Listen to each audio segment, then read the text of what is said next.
girl Jen Jen. I'm here again on your timeline with a new message from the Lord. Stay tuned.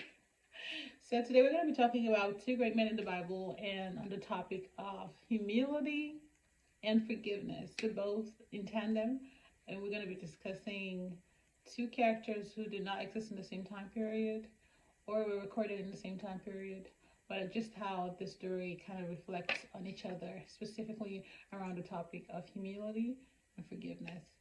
And the two men we're going to be talking about today are, drum rolls, Judas and Ahithophel. You see, not very commonly talked about characters exclusively, except in alignment with maybe discussing David or discussing Jesus, and then Judas is mentioned. But let's just take a look at these two characters. Great men. Judas was a fine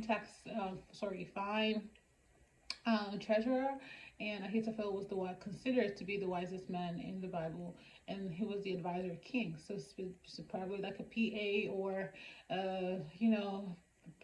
personal secretary to the king, and actually to kings before David.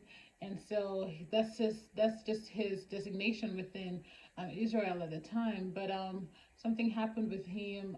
He began to harbor unforgiveness for David, specifically because he was the grandfather of Bathsheba, and he saw what David did to Uriah and his granddaughter, and he was unforgiving about it. And we can argue that that was part of the grievances he had against David, because David had done nothing to him. David had always sought his counsel. Ahithophel's counsel at the time was considered to be the counsel from the Lord, literally the counsel from the Lord. He was the wisest. He had the best tactics, the best strategies in war and in state affairs. So, but Ahithophel had a grievance with David. He did not forgive David for it, and he decided to plot against David using his son Absalom. So he thought that was wisdom. Now he was wise, but at that point, he assumed that was wisdom. David knew he was in trouble when a wise man as Ahithophel was on the side of his son, who was trying to usurp his power.